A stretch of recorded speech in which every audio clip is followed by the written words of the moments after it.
नमस्कार, मी वैभव कुलकर्णी। आज आपण छावाबद्दल बोलणार आहोत, पण छावाच्या न बोलल्या गेलेल्या गोष्टींबद्दल आपण विशेषतः बोलणार आहोत। लक्ष्मण उतेकर हे सिनेमॅटोग्राफर आहेत, DOP आहेत।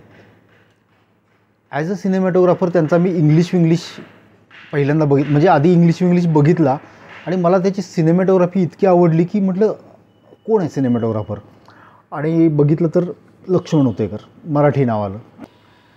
त्यानंतर पीपमध्ये माझ्या बघण्यात एक फिल्म आली टपाल, ज्याचा दिग्दर्शक होता लक्ष्मण उतेकर, आणि ती फिल्म काही मला फारशी आवडलेली नव्हती। म्हणजे थोडासा टिपिकल मेलोड्रामा जुन्या पद्धतीचा वगैरे असं त्याच्यामध्ये होतं, आणि त्याचं स्टोरी टेलिंग वगैरे मला काही खूप असं आवडलं नव्हतं। हे सगळं माझ्या मनावरचं इम्प्रेशन होतं लक्ष्मण उतेकरबद्दलचं। त्याच्यानंतरच्या फिल्म मी बघितल्या नव्हत्या त्यांच्या, आणि ज्यावेळेला छावा आली, त्याचा ट्रेलर आला, त्याच्यातले काही शॉट्स बघितले, तर मला असं फील झालं की हे थोडंसं तानाजीसारखी फिल्म होईल, की मला कदाचित नाही आवडणार असं मला वाटलं होतं। पण योगायोगानं मी कोल्हापूरमध्ये होतो आणि माझ्याकडे वेळ होता, आणि म्हणून मी पहिल्या दिवशीचा दुसरा शो बघितला कोल्हापुरात, छावा। तर माझ्या ह्या सगळ्या ज्या कल्पना होत्या त्याला धक्का मिळाला, मला फिल्म आवडली। ॲक्च्युली छावा ही कमर्शियल फिल्म आहे। कमर्शियल फिल्मला क्रिटिसाइज करण्यात काय पॉईंट नसतो, कारण क्रिटिसाइज करण्यासाठी ती फिल्म नसते, ती ऑडियन्ससाठी असते। ऑडियन्सनी डोक्यावर घेतली की विषय संपला। प्रेक्षक हाच समीक्षक व्यावसायिक चित्रपटासाठी। छावाच्या बाबतीतही तसंच आहे। तर छावा बघायला जाण्यामागची प्रेरणा म्हणजे दोन गोष्टी होत्या, एक तर AR रहमानचं संगीत आणि दुसरं विकी कौशल। अर्थात लक्ष्मण उतेकरचा फक्त सिनेमा म्हणून कदाचित मी जायचं टाळलं असतं, पण विकी कौशल संभाजीराजेंचा रोल करतो आहे, AR रहमानचं म्युझिक आहे, तर ह्या दोन गोष्टी मला अट्रॅक्ट करणाऱ्या होत्या, फिल्म बघण्यासाठी घेऊन जाणाऱ्या होत्या, आणि त्याप्रमाणे मी गेलो। जसं अनेक लोकांनी सांगितलं की रहमानने निराशा केली, तशी माझीही झाली। मला असं वाटतं की प्रतिभा आटते, असं एक आपण म्हणतो की कालांतराने प्रतिभा आटते, तसं रहमानचं झालं असावं का? म्हणजे काय होतं की कलाकार ज्या पद्धतीनं व्यक्त होतो ते खरं तर सरस्वतीचा प्रसाद असतो, आणि जर त्याचं क्रेडिट आपण घ्यायला लागलो तर कदाचित सरस्वती प्रसन्न होत नाही का काय, आणि म्हणून प्रतिभा आटते, म्हणजे एक अहंकार वाढतो आणि मग प्रतिभा आटते, अशी एक प्रोसेस असावी असं मला वाटत होतं। पण AR रहमान असा अहंकारी वगैरे माणूस कधी वाटला नाही। म्हणजे त्याचं जे काही व्यक्तिमत्व आहे किंवा त्याचं जे वावरणं आहे किंवा त्याचं काम करण्याची पद्धत, ज्या पद्धतीनं ऑस्कर मिळाल्यानंतर सुद्धा तो म्हणाला होता की हे काय माझं सगळ्यात भारी काम नाही आहे, जे खरं होतं। आणि मला असं वाटत नाही तरी पण त्याचं असं का झालं असावं, हा एक कलाकार म्हणून, फिल्म मेकर म्हणून मी सुद्धा चिंतन करावं, त्याच्यावर मनन करावं, असा विषय मला वाटला। काही जण असे म्हणत होते की म्युझिक लक्षात येत नाही, लक्षात राहत नाही, हेच त्याचं यश आहे। शिवा ऐथाल असं म्हणाले होते म्हणजे एका पोस्टमध्ये। काही अंशी तेही खरं आहे, पण खूप विचार केला आपण की असं का झालं असावं, तर ते उत्तर येतं की बाबा हां, ते नाही दिसून येत भडकपणे, तर तेच त्याचं यश आहे। पण आत्तापर्यंत AR रहमानचं असं नव्हतं ना, त्याचं म्युझिक लक्षात राहायचं, किंवा आपण ती अपेक्षा घेऊन गेलो तर ती अपेक्षा पूर्ण होत नसेल तर आपल्याला ती जाणवणारच। तसं काहीसं माझं छावाबद्दल झालं, म्हणजे AR रहमानच्या बाबतीत। आणि छावाच असं नाही, अलीकडच्या काळातलं त्याचं म्युझिक काही खूप असं रोजा, बॉम्बे, रंगीलाच्या काळात जे होतं तसं टच करून गेलेलं नाहीच आहे, हेही मान्य करावं लागेल। तर ठीक आहे, तो एक वेगळा विषय आहे। विकी कौशलसाठी गेलो होतो तर त्याने 100% अपेक्षा पूर्ण केल्या, यात काही मला शंका वाटत नाही।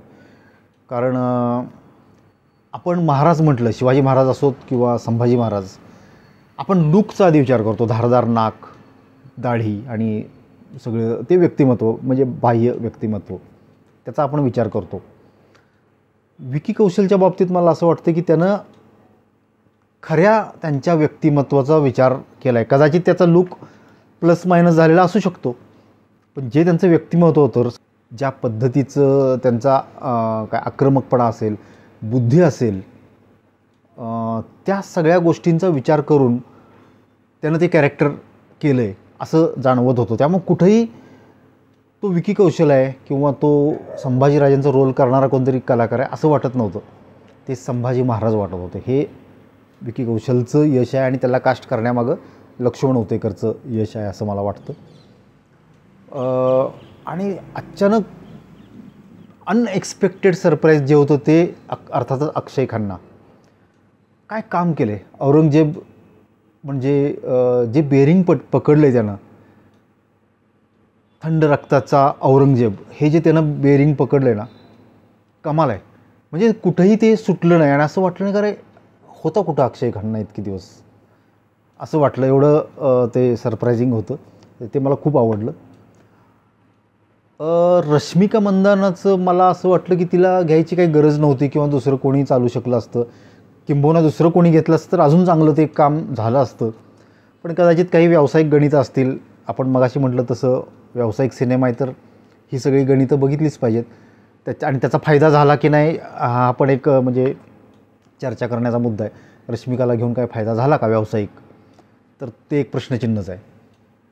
अजून एका गोष्टीचा उल्लेख केला पाहिजे की कवी कलश विनीत कुमारने जे कॅरेक्टर केले ना त्याची फार चर्चा झाली नाही.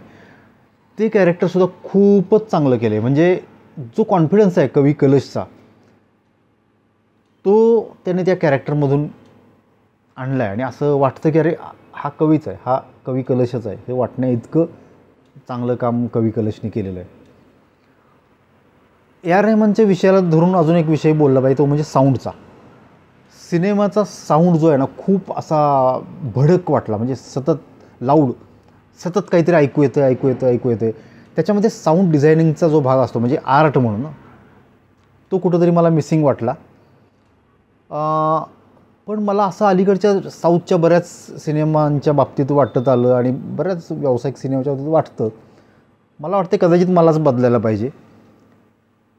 लोकांना लाऊडच साऊंड आवडतो. लोकांच्या संवेदना थोड्याशा बोथट झाल्यात की काय प्रेक्षकांच्या आणि त्याच्यामुळे त्यांना असा साऊंड हॅमर करावा लागतो असं मला जरा छावा बघताना जाणवलं. कारण ए आर रहमानचं म्युझिक आणि त्याच्या जोडीनं आलेलं हे सगळा साऊंड जो आहे ज्याच्यामध्ये म्युझिक आपण म्हणतो की लक्षात राहत नाही, त्याचं कारण कदाचित हे असेल की म्युझिकच्या नंतर येतं ते साऊंडचे डिसिजन येतात. म्हणजे त्याचे लेवल्स, त्याचं बॅलन्सिंग, कुठला आवाज जास्त आला पाहिजे, कुठला कमी आला पाहिजे. कदाचित रहमानचं म्युझिक त्याच्याखाली दबलं गेलं असेल का, हा पण एक प्रश्न आहे. आणि दबलं गेलेला असो किंवा नसो, पण ओव्हरऑल जो इम्पॅक्ट आहे साऊंडचा तो खूप असा भडक, लाऊड, बटबटीत असा वाटला, जो कदाचित आजच्या काळातला ट्रेंड आहे. आणि ते चांगलं नाही आहे पण आहे, लोकांना आवडते तर ते मान्य केलं पाहिजे. डायलॉगमध्ये अजून खूप काम होऊ शकलं असतं असं मला वाटलं. औरंगजेब संभाजीराजांना म्हणतो की आम्ही तुला इतक्या वेदना देऊ की तू मृत्यूची भीक मागशील. त्यावेळेला राजांनी असं म्हटलं की मृत्यूचे घुंगरू पायात बांधून नाचतो आम्ही. डायलॉग खूप चांगला आहे, टाळ्या मिळवू शकणारा डायलॉग आहे.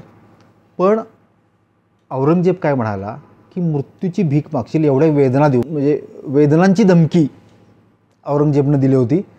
आणि संभाजीराजांनी उत्तर दिले की मृत्यूला आम्ही भीत नाही, अशा पद्धतीचं ते उत्तर होतं. तर ते कुठंतरी जरा मिसमॅच वाटलं. टाळ्यांचं वाक्य त्यात टाकण्याच्या भरात ते जे काउंटर डायलॉग जो आला राजेंचा तो चुकीचा वाटला की आपण वेदनांबद्दल बोलतो आहे आणि राजे मृत्यूबद्दल बोलत आहेत. जिथं औरंगजेब म्हणाला होता की तू मृत्यूची भीक मागशील, तिथं आम्ही मृत्यूला भीतच नाही, असा संवाद आलेला आहे. अशा काही गोष्टी आढळल्या. अजून एक जाणवलं की खरा इतिहास सांगताना कुठंतरी दबक्या पावलांनी सांगितलं आहे का काय, असं एक मला थोडंसं फील झालं. याचं कारण सांगतो. संभाजीराजांचे हाल चालले होते. त्यांची नखं उपसून काढणे असेल, त्यांचे डोळे काढणं असेल, म्हणजे अर्ध त्यांचं हाल करून झाले होते. त्याच्यानंतर औरंगजेब येऊन त्यांना म्हणतो की हातमिळवणी करण्याची ऑफर देतो की तू आमच्याशी हातमिळवणी कर, तू धर्मांतर कर, म्हणजे आम्ही तुझे हाल करणार नाही. अर्धे हाल करून झाल्यानंतर ही ऑफर देण्यात काय पॉईंट आहे. आणि हे संभाजीराजे मान्य तरी करतील का, हे कसं कोण अपेक्षित करू शकतं. अर्धे हाल करून झाल्यानंतर हे शक्यच नाही, लॉजिकली शक्य नाही. ही ऑफर जर पहिल्या क्षणापासून ठेवली असती आणि त्याच्यानंतरही संभाजीराजे त्याचे ऑफर मान्य करत नाहीत आणि स्वतःचे हाल होऊ देतात, त्यावेळेला संभाजीराजेंचं जे बलिदान आहे ते अजून एका उंचीवर नेऊन ठेवता आलं असतं दिग्दर्शकाला. हे निम्म्यानंतर का घेतलं आहे, हा एक मला पडलेला प्रश्न आहे. आणखी एका मुद्द्याला मला स्पर्श करायचं की आता खूप ज्या पद्धतीचे सिनेमे येतात, पुष्पा 1 आला, 2 आला, ॲनिमल आला, कांतारा असेल, ज्याच्यामध्ये जो नायक आहे तो कायदे हातात घेतो, हिंसा करतो, चुका करतो आणि आपल्याला तो आवडतो प्रेक्षकांना आणि सिनेमा हिट होतो. अशा काल्पनिक कॅरेक्टर्स उभे करून, तेही निगेटिव्ह, त्यांना वाहवा मिळवून देण्याच्या ह्या काळात आपल्याकडं म्हणजे महाराष्ट्रामध्ये असे एक व्यक्तिमत्व होऊन गेलेत की ही खोटी कॅरेक्टर्स उभी करायची गरजच नाही. जसे आता संभाजीराजेंचं कॅरेक्टर जे रिअल आहे, जे ऐतिहासिक आहे आणि त्यांच्याबद्दलची गोष्ट सांगितली तर ती किती लोकांना म्हणजे आवडू शकते, त्याचं उदाहरण ह्या छावाने दाखवून दिलेलं आहे. कशासाठी खोटी कॅरेक्टर्स आणि ती पण अशी निगेटिव्ह पद्धतीनं लोकांच्या मनावर बिंबवायची. खरं तर हा एक सॉफ्ट अटॅक आहे, अशा पद्धतीचे सिनेमे लोकांना बघायला भाग पाडणं, ज्याच्याबद्दल खरं तर मला एक वेगळा व्हिडिओ करायला लागेल, मी नक्की करीन. तर असे सॉफ्ट अटॅक होण्याच्या काळात छावानं हा प्रतिहल्ला केला आहे आणि जो खूप गरजेचा होता असं मला वाटतं आणि ह्या नोटवर मी आता थांबतो. धन्यवाद. जरूर स्वनिर्मिती हे चॅनल सबस्क्राईब करा. द रॅबिट हाऊसच्या अनुभवानंतर मला खूप गोष्टी आपल्याशी शेअर करायच्या आहेत, ज्या येत्या काळात मी करणार आहे. एक दुसरा एक प्रोजेक्ट सुरू आहे, त्याच्यामधून जसा वेळ मिळेल तसं मला ह्या गोष्टी शेअर करायच्या आहेत. त्या तुमच्यापर्यंत पोहोचण्यासाठी जरूर स्वनिर्मिती सबस्क्राईब करा, बेल आयकॉनवर क्लिक करा, म्हणजे तुम्हाला नोटिफिकेशन मिळेल आणि नवीन जे काही मी घेऊन येणार आहे ते आपल्यापर्यंत पोहोचेल. धन्यवाद.